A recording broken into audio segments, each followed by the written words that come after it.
পরজন্ম, জন্মান্তর এই বিষয়গুলি যথেষ্ট বিশ্বাস অবিশ্বাসের দোলাচলে সংগঠিত হয়। অনেকে পরজন্মে বিশ্বাস করেন, অনেকে পরজন্মে বিশ্বাস করেন না। অনেকের মতেই জন্ম একটাই, এর আবার পরজন্ম কি ইত্যাদি নানা রকম মত প্রচলিত আছে। তবুও হিন্দু ধর্মে যেহেতু জন্মান্তরকে স্বীকার করা হয়, সেই দৃষ্টিভঙ্গি থেকে পরজন্ম প্রসঙ্গে কিছু আলোচনা করা যেতেই পারে।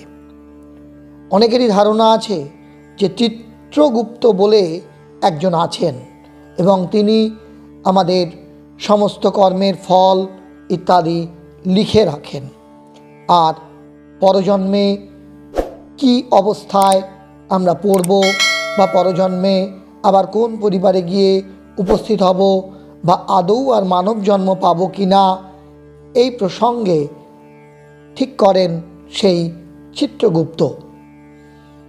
এখন প্রশ্ন যে আসলে এই চিত্রগুপ্ত কে বা পরজন্ম কীভাবেই বা স্থির হয়।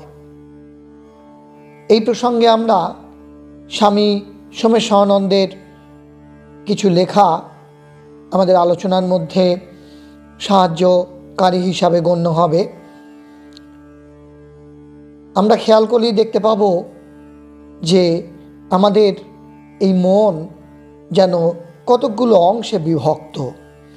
কতগুলো অংশ বলছি একটি কারণে, মনের যেন বিভিন্ন রকম অংশ আছে, যেমন সচেতন মন, অচেতন মন, অবচেতন মন ইত্যাদি। এই অবচেতন মনই আসলে চিত্রগুপ্ত, এমনই বলছেন স্বামী সোমেশ্বরানন্দ। আর মনের ওই অবচেতন স্তরেই আমাদের সংস্কার জমা থাকে এবং সেই অনুসারে পরজন্ম অনেকটা প্রভাবিত হয়।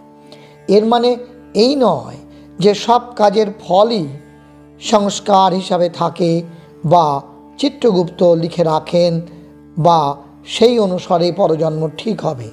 আসলে এই চিত্রগুপ্তই হচ্ছেন অবচেতন মন, যাকে বিভিন্ন পুরাণে চিত্রগুপ্ত হিসাবে উল্লেখ করা হয়েছে। যাই হোক, যে কথা বলা হচ্ছিল যে চিত্রগুপ্তই লিখে রাখেন পরজন্ম কি, অর্থাৎ অবচেতন মনেই লেখা থাকে পরজন্ম সম্পর্কে বিভিন্ন সংস্কারের বীজ। যেমন ধরে নেওয়া যাক, আমি রোজ ভাত ডাল খেলেও পরজন্ম যে বাঙালি হয়েই জন্মাবো তা নাও হতে পারি, কারণ ভাত ডাল ইত্যাদি বাঙালির সংস্কারের সঙ্গে মিললেও পরজন্মে আমার বাঙালি হিসাবে দেহধারণ নাও হতে পারে। অর্থাৎ সংস্কার দৈহিক ও মানসিক দুরকমই হয়। কাজ হয় শরীর দিয়ে, কিন্তু এই কাজ মনে তীব্র বা গভীর ছাপ ফেললে তবেই পরজন্মে সেটা প্রভাব রাখে। যেমন উদাহরণ দেওয়া যাক,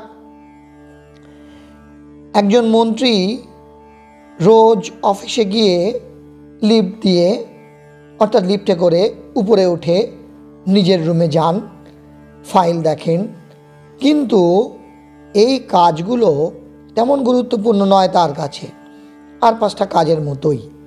তিনি বেশি চিন্তিত নিজের চেয়ার সম্বন্ধে, অর্থাৎ নির্বাচন আসছে বা ইলেকশন আসছে, তাছাড়া দলের মধ্যেই বিক্ষুব্ধ গোষ্ঠী আছে, তাকে স্থানচ্যুত করার জন্য। অর্থাৎ লিফট ও ফাইলের কাজ নয়, তার মনে গভীর সংস্কার তৈরি করে তার চেয়ার বা গদি রাখার কাজ ও ইচ্ছা। নিষ্কাম কর্মের গুরুত্ব কিন্তু এখানেই। শরীর কাজ করছে কিন্তু মনে গভীর প্রভাব ফেলছে না, ফলে সংস্কার তৈরি হচ্ছে না। এজন্যই মিশনের সাধুরা এত ত্রাণ কাজ করলেও পরজন্মে ত্রাণকর্মী হয়ে জন্মান না। আবার একটা উদাহরণ দেওয়া যাক, যেমন ধরুন হত্যা বা মার্ডার, এটা খুবই ভয়ানক কাজ। এই সত্ত্বেও শ্রীকৃষ্ণ বলছেন শ্রীমদ্ ভগবদ্গীতায় অর্জুনকে যে ওই একই কাজ করতে। নিষ্কামভাবে এ কাজ দৈহিক, কিন্তু মনে গভীর ছাপ ফেলে না, সংস্কার তৈরি হয় না। আবার ধরুন, আমি খেতে ভালোবাসি, অর্থাৎ আজ ইলিশ, কাল চিকেন, পরশু অন্য কিছু, এরকম ভোজন আমার চলতেই থাকে, উদাহরণস্বরূপ। তাহলে কী হবে?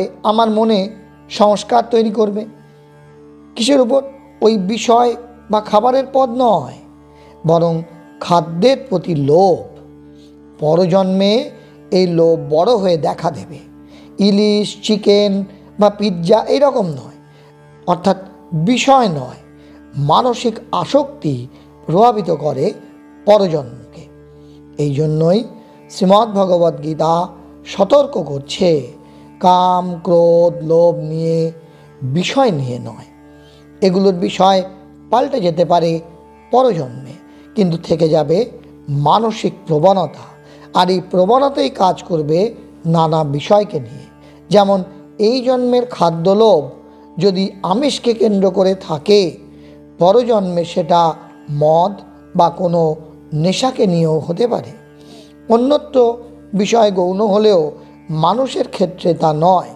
কোনো মানুষকে তীব্রভাবে ভালোবাসলে পরজন্মেও তার সাথে মিলন সম্ভব, কিন্তু শুধু ভালোবাসা নয়, তীব্র বিদ্বেষও কাছে নিয়ে আসে দুজনকে। যেমন ধরে নিন, কেউ সুযোগ পেলেই আপনাকে অপমান করে বা আপনার সঙ্গে শত্রুতা করে, আপনার মনের অবস্থা তখন কেমন হবে? আপনি পাল্টা আঘাত করতে চান বা প্রতিহিংসা নিতে চান। যদি এই জন্মে সেই সুযোগ না পান, পরজন্মে প্রকৃতি সেই সুযোগ আপনাকে দেবে। তখন আপনাদের দেখা হবে বা কাছাকাছি আসবেন দুজন, এবং আপনার প্রতিশোধ নেবার ইচ্ছা পূরণ হবে। এই জন্যই বলা হয়, অকারণে বা অসহায় দুর্বল মানুষকে কষ্ট দিতে নেই। তাহলে বন্ধুরা, আজকের এই ভিডিওয় আমরা জন্মান্তর প্রসঙ্গে কিছুটা আলোকপাত করেও আলোচনা করলাম যে আমার বা আপনার পরজন্ম কিভাবে আমি বা আপনি ঠিক করে রাখি, অর্থাৎ আমাদের অবচেতন মন কিভাবে আমাদের পরজন্মে নিয়ে যায়, এবং পরজন্মে আমি কি হব তার অনেকটাই কিন্তু আমি নির্ধারণ করে থাকি। অর্থাৎ আপনার পরজন্মে আপনি কি হবেন, কীরকম জীবন কাটাবেন, তা আপনার দ্বারাই নিয়ন্ত্রিত হতে শুরু করে। আজকের এই আলোচনা যদি আপনার ভালো লেগে থাকে, তবে অবশ্যই আপনার পরিচিত জনেদের মধ্যে শেয়ার করে দিন, সঙ্গে লাইক ও কমেন্ট করুন। আর এখনও যারা আমাদের এই চ্যানেলটিকে সাবস্ক্রাইব করেননি, চ্যানেলটিকে সাবস্ক্রাইব করে আমাদের পাশে থাকুন। সকলে খুব ভালো থাকুন, সুস্থ থাকুন, আনন্দে থাকুন। ধন্যবাদ।